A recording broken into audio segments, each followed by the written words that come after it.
sua irmã. Isso é o verdadeiro Evangelho. Isso é a verdadeira palavra. Isso é a verdadeira mensagem da cruz. Mas o Evangelho de hoje, que tem sido pregado, infelizmente, tem sido um Evangelho egocêntrico, interesseiro e sem poder. E não é nada novo, porque essa palavra que eu li diz as mesmas coisas. Homens que são levados por suas cobiças e querem fazer o que querem fazer para tirar desvantagem de todas as coisas. Pregam, é egocêntrico porque pregam o eu. Tudo eu posso fazer. Tudo depende de mim. O culto vai depender de mim. O tanto de pessoas que vai chegar na igreja hoje vai depender de mim. O tanto de vidas que vai chegar ao altar hoje vai depender de como o louvor tocar, de como isso. Tantas coisas dependendo do eu. Dependendo do homem, dependendo do barro. Interesseiro porque em tudo querem tirar vantagem. Não importa se o irmão ou se a pessoa que tem entrado pela porta da igreja está no mais profundo abismo, mas querem fazer o possível para tirar uma casquinha. Querem fazer o possível para tirar uma coisa para suas próprias vantagens. Mensagens de prosperidade são pregadas, ou seja, promessas impossíveis do homem realizar, porque todas as coisas estão no controle de Deus, todas as coisas estão no domínio de Deus. Mas eles dizem: vem, o que você não tem hoje você vai ter amanhã. Você vai ter carro, você vai ter casa, você vai ter isso, você vai ter aquilo. Você não mais vai ter lutas, porque quando você vir para Jesus as suas lutas vão acabar. Ou seja, começa a mexer no sentimento das pessoas que estão feridas, machucadas, e começam a pregar pura mentira, pura falsidade, simplesmente para arrancar vantagens dessas pessoas. E nós sabemos quantos são aqueles que têm passado por isso. E o caminho da verdade está sendo difamado. A palavra de Deus fala. Promessas impossíveis para o homem realizar. E o Evangelho sem poder. Quando eu olho para a palavra de Deus, irmão, igreja, quando eu olho para essa palavra e vejo que não havia um culto, uma reunião, que não havia batismo do Espírito Santo, que não havia cura, que não havia salvação, que não havia restauração. Por isso eu digo: onde está este poder de Deus? Ele não mudou, Ele é o mesmo hoje e sempre, Ele vai ser o mesmo. Sem poder, não há poder.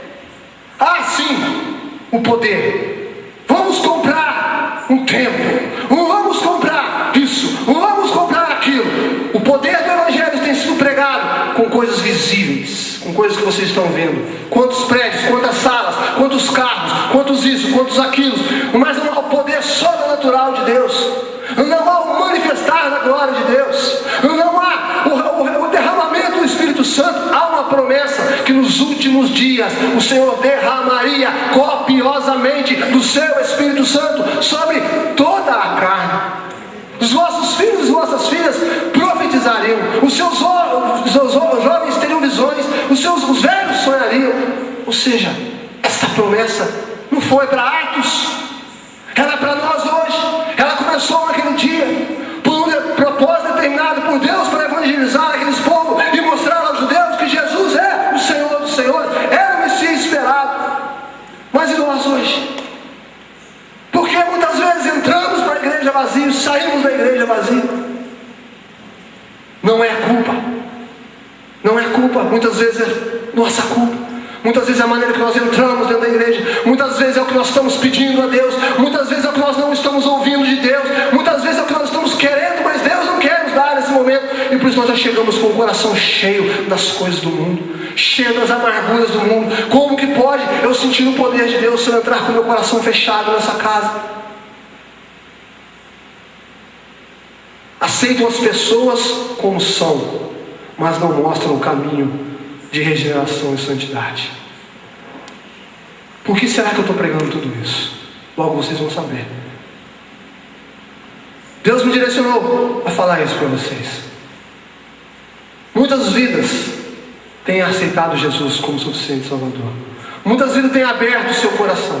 Muitas vidas têm se chegado a Jesus porque eles têm colocado Jesus como o único suficiente Salvador da sua vida.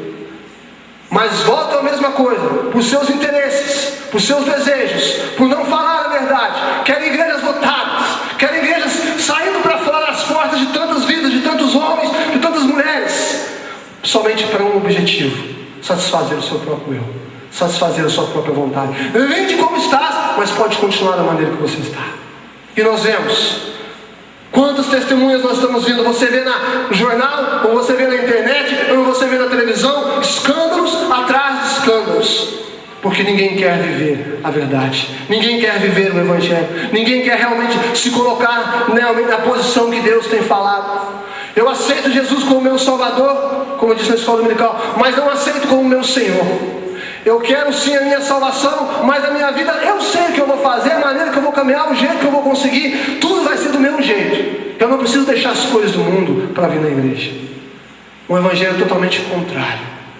Pessoas que estão orando, pessoas que estão nos púlpitos pregando, que depois que saem dali, estão em televisões, estão em boates, estão em outras coisas, denegrindo, sujando e desviando pessoas da verdadeira verdade que é Jesus Cristo. Isso são as verdades desses últimos dias. Isso são as verdades escancaradas aos olhos daqueles que têm vivido no Espírito. No Espírito. Porque Satanás tem trazido o mundo para dentro da igreja. E as pessoas já não sabem mais o que é pecado. As pessoas jamais não conseguem entender mais o que agrada e o que não agrada a Deus.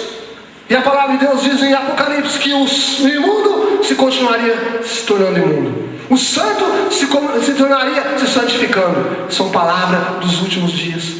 Tudo que está nessa palavra que eu estou trazendo nessa noite é para nós raciocinarmos e vermos que nós estamos muito próximos da volta de Jesus. E Jesus quer uma igreja santa, imaculada, lavada, remida pelo sangue dele, sem ruga e sem mácula. Paulo, em 2 Coríntios capítulo 2, 17, ele diz assim: nós não somos como tantos outros que vivem mercadejando a palavra de Deus. Já não são mais profetas de Deus, já não são mais homens e mulheres de Deus, mas são comerciantes da palavra de Deus. Vendem a palavra de Deus como se vendesse qualquer produto.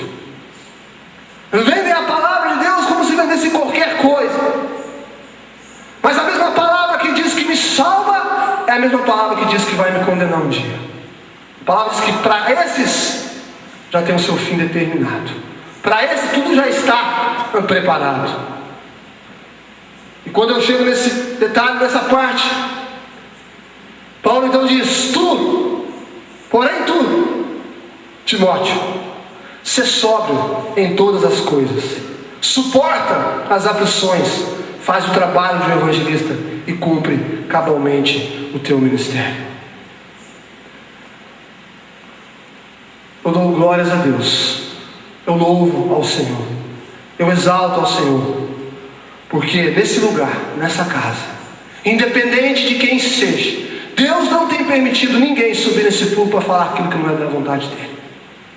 Deus não tem permitido nenhum homem chegar aqui para entregar uma mensagem que seja contra a sua palavra.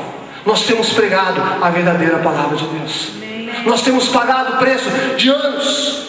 O pastor tem pagado o preço de anos, de não olhar para a multidão agora, mas de ter uma igreja firmada na verdade. Aleluia. Ter uma igreja firmada no Evangelho que salva. Ter uma igreja firmada naquilo que, quando você abrir os seus lábios, Satanás, demônios, principados e potestades tem que bater em retirada, porque nós estamos firmados na verdade.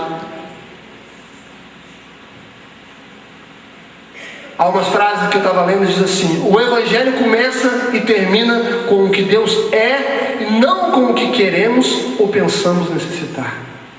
O Evangelho começa com o que Deus começa e termina com o que Deus é, não o que eu quero, e não o que eu penso. Muitos têm feito isso. Eu quero que seja assim, e faz as suas coisas. Eu penso que vai ser assim, e faz as suas coisas. Mas o Evangelho é só uma coisa: é o que Deus é santo, é santidade, é renúncia de vida, é